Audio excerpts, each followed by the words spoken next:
ಇದಕ್ಕೆ ಏನೈತೆ? ಇದೇ ಸತ್ಯ. ಇವ್ರು ಸುಳ್ಳು ಹೇಳ್ತಾ ಇದ್ದಾರೆ ಮೇಡಮ್. ಇವ್ರಿಗೆಲ್ಲ ವಿಚಾರನೂ ಗೊತ್ತು.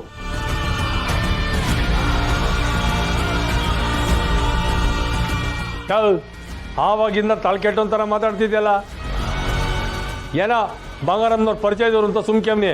ಇಲ್ಲ ಅಂದಿದ್ರೆ ಗೋಪಾಲಯ್ಯ ಬಸಿ ಸಮಾಧಾನ ಮಾಡ್ಕೊ. ಮತ್ತೆ ಇನ್ನೇನು ಅಮ್ಮಾರೆ, ತಾನಾಯ್ತು ತಂದು ಪಾಡಾಯ್ತು ಅಂತ ಇರೋ ಹುಡುಗಿ ಮೇಲೆ ಸುಮ್ಮನೆ ಏನೇನೋ ಹೇಳ್ತಾ ಇದ್ದಾರೆ ಇವರು. ಯಾರು ಸುಳ್ಳು ಹೇಳ್ತಿದ್ದಾರೆ, ಯಾರು ನಿಜ ಹೇಳ್ತಿದ್ದಾರೆ ಅಂತ ನಾವು ಡಿಸೈಡ್ ಮಾಡ್ತೀವಿ.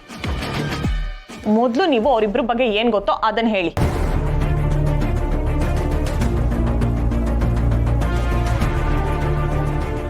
ಯೋನ್ ಮಕ ನಡ್ಕೊಂಡು ನಿಂತಿದ್ದೀರಾ? ಸುಮಾ ಸಚಿನ್ ಬಗ್ಗೆ ಯೋನನ ಇಸ ಗೊತ್ತಿದ್ರೆ ಯೋಳಿ. ಅತ್ತೆ, ಇದ್ರಕ್ಕೆ ಇವಳಕ್ಕೆ ಏನೈತೆ? ಅವ್ರಿಬ್ರು ಸ್ನೇಹಿತರು ಆಟಯ್ಯ. ಅಪ್ಪಯ್ಯ, ಇವನ್ ಸುಮ್ಮನೆ ನಿಂತಿದ್ದೀರಾ? ಯೋಳಿ. ಮೇಡಮ್ ಅವರೇ, ನಮ್ಮ ಸುಮಾನು ಆ ಹುಡುಗ ಒಂದೇ ಕಾಲೇಜ್ನಾಗ ಓದ್ತಾ ಇದ್ರು. ಅವಾಗವಾಗ ಆ ಹುಡುಗ ನಮ್ಮ ಮನೆ ತಾವು ಬಂದು ಸುಮ್ಮನೆ ಕಾಲೇಜಿಗೆ ಕರ್ಕೊಂಡು ಹೋಗ್ತಾ ಇದ್ದ. ಆದ್ರೆ ಈ ವಯ ಯಾವಾಗ ನಮ್ಮ ಮನೆ ತವ ಬಂದು ಜಗಳ ಮಾಡಿದ್ರು ಅವತ್ತಿಂದ ನಮ್ಮ ಸುಮ್ಮ ಸಚಿನ್ ಹತ್ರ ಮಾತಾಡಿದೆ ಬಿಟ್ಬಿಟ್ಲು. ರಿಸಲ್ಟ್ ಹಿಂದಿನ ದಿನ ಅವನೇ ಮೆಸ್ತಾವ್ ಬಂದಿದ್ದ.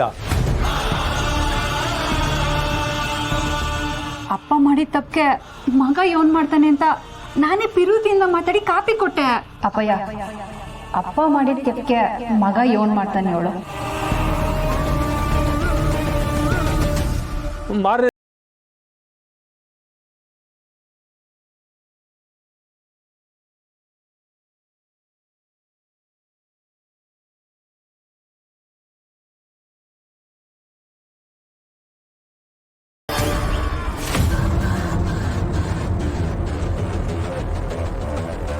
ನಮ್ ಸುಮ್ಮ ಫಲಿತಾಂಶದ ಬಗ್ಗೆ ಭಯ ಪಟ್ಟಾಗ ಆ ಹುಡ್ಗನೇ ಬಂದು ನಮ್ ಸುಮ್ಮಂಗ್ ಧೈರ್ಯ ಹೇಳಿದ್ದು.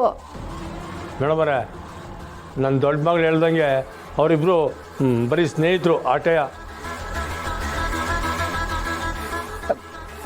ಯಾರೇ ಏನಾದ್ರು ಇದ್ದಿದ್ರೆ ಖಂಡಿತವಾಗ್ಲೂ ನನ್ನ ತಂಗಿ ನನ್ನ ತವ ಹೇಳ್ತಿರ್ತಿದ್ಲು.